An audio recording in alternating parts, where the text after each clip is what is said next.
करो। साधु दर्शन रूप है पुण्य तीर्थ की खान, तीर्थ को तारण करे हरते बसे भगवान। मन मरिया तन वस भया, अरे भई कल्पना दूर, उनमें तो अंतर नहीं संत कहो चाहे सूर।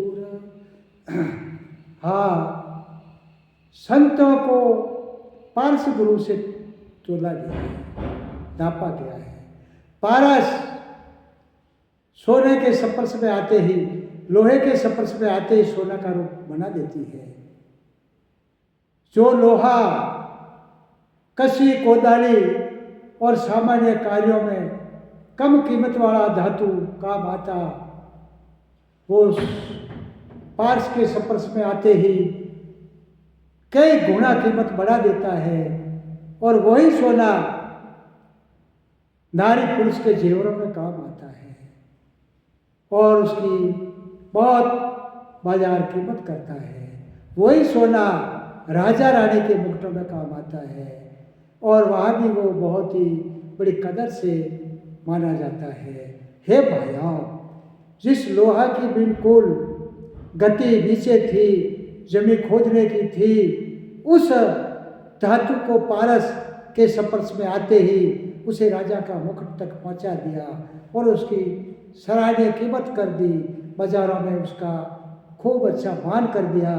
इसी प्रकार संत के स्पर्श में जो आता है उसी को भी वो जीवन को बदल देता है। जैसे महाभारत में कहा है कि जब पांडवों के 99 यज्ञ पूर्ण हुए और 100वें की तैयारी हुई, तब कृष्ण भगवान ने कहा, हे युधिष्ठिर, इस यज्ञ के अंदर ऋषि मुनि संत साधु बुद्ध पुरुष और सब विद्वानों को बुलाना, कोई बाकी ना रहे। इस भूखंड के ऊपर सबको अपने यहाँ निमंत्रित करके यज्ञ में सम्मिलित करना है। युधिष्ठिर ने कहा, आज की आज्ञा का पालन करेंगे। तो उन्होंने सभी व्यवस्था अपने हिसाब से ठीक की, लेकिन कुछ काल यज्ञ चलते चलते जो शंख की निमित्ता थी ऊपर घुरने की, वो नहीं हुई।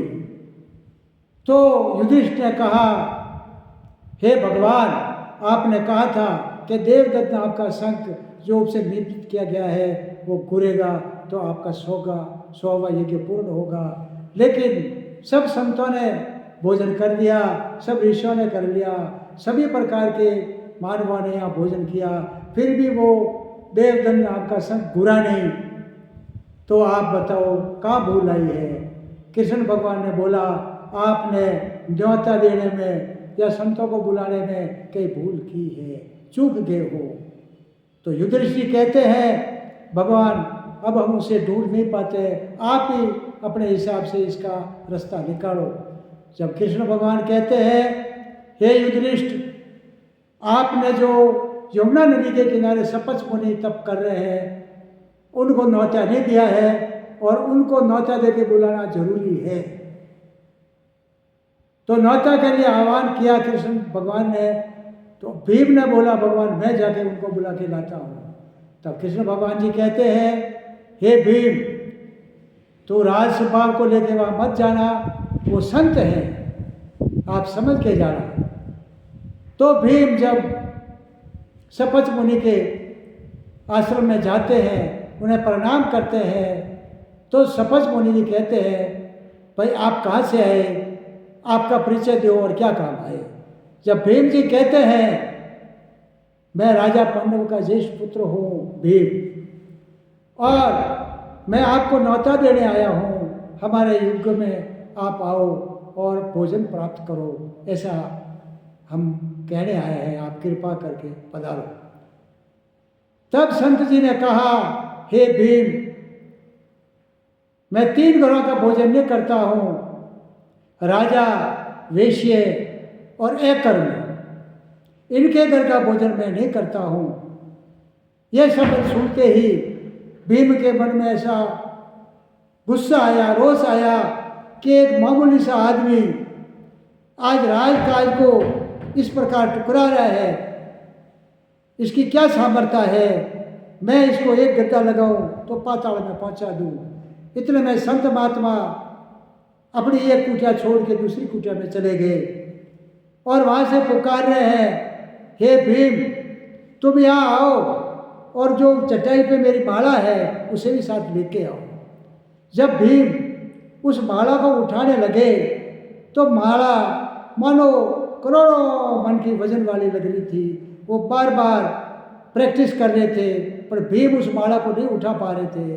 तब मुनि जी ने कहा, अरे भीम तू अपने मन में सोच रहा था ये मामूली सा साधु है, इसने इस प्रकार के कटु वचन कहे हैं और हमारा अपमान किया है, मैं इनको एक गद्दा लगा के पाताल में पहुंचा दूं, तुम इस प्रकार की नीति रखने वाला, जा नहीं आऊंगा तेरे साथ। भीम क्रोधित होके सभा में गया और भगवान से प्रार्थना की, हे भगवान वो क्रोधी मुनि है, वो अहंकारी संत है, उसको बुला के आप क्या करोगे।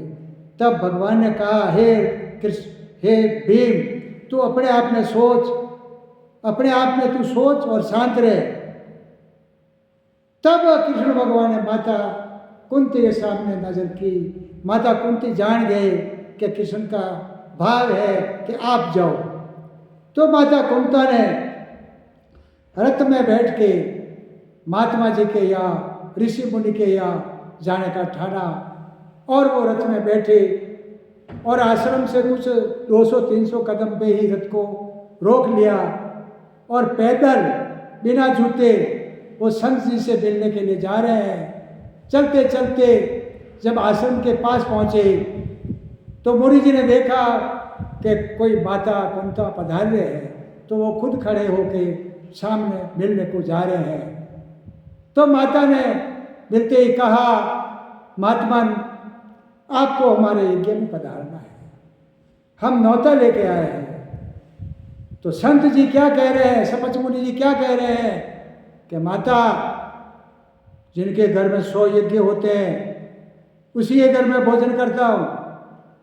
तो माता जी कहते हैं, महात्मा संत मिलन को चालिए तज माया अभिमान, जो जो पगा गे धरे त्यों त्यों यज्ञ समान।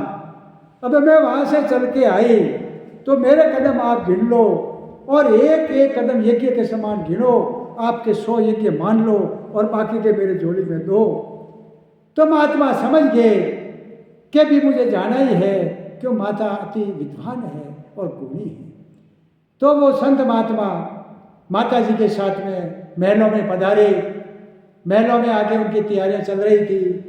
महात्मा जाते ही उनके लिए भोजन की व्यवस्था हुई। द्रौपदी ने उनके भोजन के लिए अनेक प्रकार के व्यंजन तैयार किए और महात्मा को भोजन के लिए आमंत्रित किया। महात्मा भोजन के लिए बैठे।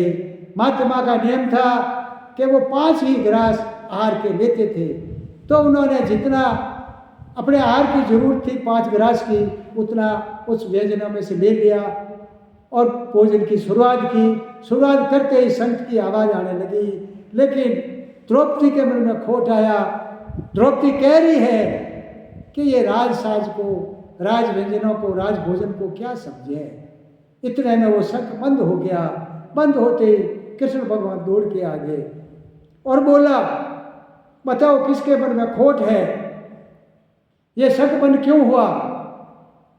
तो द्रौपदी अपने आप में शर्मिंदा होकर बोला, प्रभु मेरे मन में खोट आया और मैंने को इनके निंदनीय दृष्टि से देखा कि इनको क्या ज्ञान है, राजा के यह भोजन कैसे करे, राजा के यह कितने व्यंजन बनते हैं। इन्होंने तो सबको इधर उधर करके 5 गिलास लिया और इधर कर लिया, इसलिए मेरे मन में खोट आया।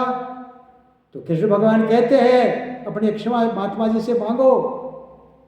द्रौपदी खड़ी होती है और महात्मा जी से चरणों में धोख दे के कहती है, महात्मा मैंने जो खोट लाया मेरे मन में उसकी मैं क्षमा चाहती हूँ, आप मुझे माफ़ी देते हो दो। ऐसे कहते ही संत पुण्य ढूंढने लगा और उनका सभी कार्य पूरा हो गया।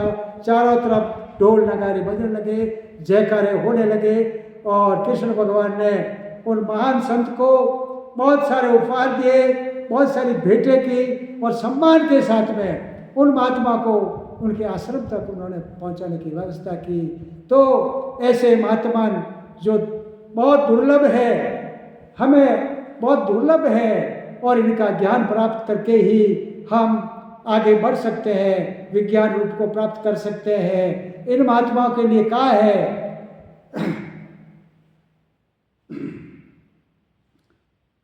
साधु दर्शन संत के सायब आवे याद, बाकी घड़ी यूं गई सब हो गई बर्बाद। तो ऐसे संतों के लिए हमें जिज्ञासा रखनी है, उनकी व्यवस्था का भी हमें सोचना है, कदर करके उस ज्ञान को आगे बढ़ाना है। बोलो संत महात्माओं की जय हो।